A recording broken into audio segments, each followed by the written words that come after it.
আমি সমাজৰ কিছুমান গুৰুত্বপূৰ্ণ দায়িত্ব বহন কৰি আহিছোঁ সামাজিক ক্ষেত্ৰত কোনো চৰকাৰৰ কোনো দল কোনো ৰাজনৈতিক কথাত আমি নাই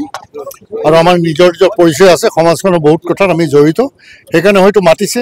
কোনোবা অহা নাই কোনোবা আহিছে সেইটো পিছৰ কথা মই যিহেতু নাছিলোঁ মই কালি ৰাতি আহি পাইছোঁ উত্তৰাখণ্ডৰ পৰা আৰু এইটো কাৰণে মই পাটিয়ালৈ যোৱা প্ৰগ্ৰেম কেঞ্চেল কৰি মই আহিলোঁ ইয়ালৈ যাতে আমাৰ কথাখিনি তেওঁলোকে জানে তেওঁলোকে কি ক'ব খুজিছে সেইটো পিছৰ কথা কিন্তু আমি কি ক'ব খুজিছোঁ আমি কি বিচাৰিছোঁ আমি ইয়াৰ উচিত ন্যায় বিচাৰিছোঁ আৰু ইয়াৰ যে দীঘলীয়া যাতে এই আৰু টানি টানি দীঘল নকৰে তেওঁলোকে আমাক কৈছে আজি প্ৰচাৰে কৈছে তেখেতে যে 90 ডেজৰ ভিতৰত আমি খুব ষ্ট্ৰং চাৰ্জশ্বিট দিম যাতে দোষীয়ে খাই যাব নোৱাৰে বাকীখিনি ইয়াৰ পিছত যিখিনি ন্যায়ালয়ে ন্যায় বিচাৰটো দিব আৰু আমাৰ যিখিনি চাৰ্জশ্বিট হ'ব সেইটো খুব ষ্ট্ৰং চাৰ্জশ্বিট হ'ব আৰু দোষী যাতে কোনো কাৰণত খাই যাব নোৱাৰে তাৰ কাৰণে আমি চেষ্টা কৰিছোঁ ইতিমধ্যে আমাৰ এটা চিন্তা আছিল যে কিয় ছিংগাপুৰৰ তেওঁলোকে আনিব পৰা নাই ইতিমধ্যে তেওঁলোকে আমাক কৈছে যে 7জন আহিলে 11জনৰ ভিতৰত এজন এতিয়ালৈকে অহা নাই তেওঁ ছিংগাপুৰ চিটিজেনশ্বিপ আছে ৱাজিদ আহমেদ তেওঁ তাৰ ফৰ্মেলিটিজ কৰাৰ পিছতে আহিব তেওঁ আহিবলৈ বিচাৰি আছে কিন্তু আৰু 3গৰাকী কাইলৈ আহি আছে গতিকে 11জনৰ ভিতৰত আমি 10জন পাম তেওঁলোকৰ ষ্টেটমেণ্ট লৈছে তেওঁলোকে কি ষ্টেটমেণ্ট দিছে সেইটো তেওঁলোকে আমাৰ আগত কোৱা নাই তেওঁলোকেতো নিজস্ব প্ৰাইভেচিৰ কাৰণে আমাক কোৱা নাই কিন্তু প্ৰত্যেকৰ পৰা বেলেগে বেলেগে ক্ৰছ চেক কৰি প্ৰত্যেকৰ পৰা তেওঁলোকে শুনিছে তেওঁলোকৰ কথা আৰু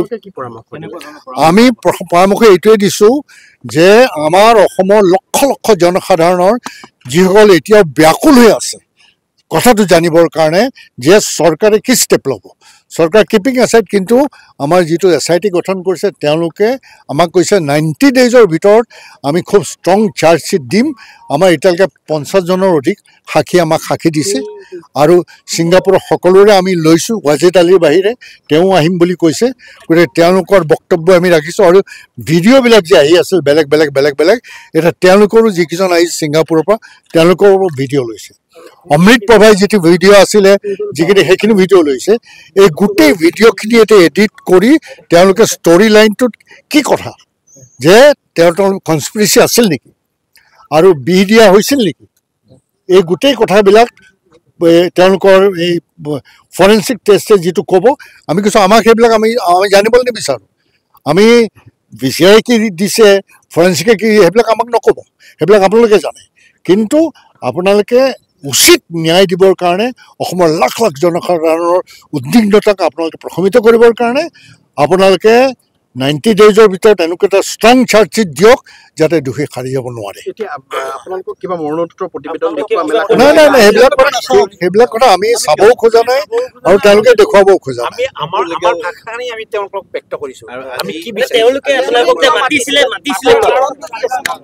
তেওঁলোকে আমাৰ লগত ইণ্টাৰেকশ্যন কৰিছে যে কি তেওঁলোকৰ ক'বলগীয়া কথাখিনি কি আছে সেইখিনি কিন্তু আমি কেতিয়াও তেওঁলোকৰ লগত এইটো কথা পতা নাই যে আপোনালোকে কি ক'ব আমি সেইখিনি শুনি লওঁ আৰু এটা কথা কি ছিংগাপুৰৰ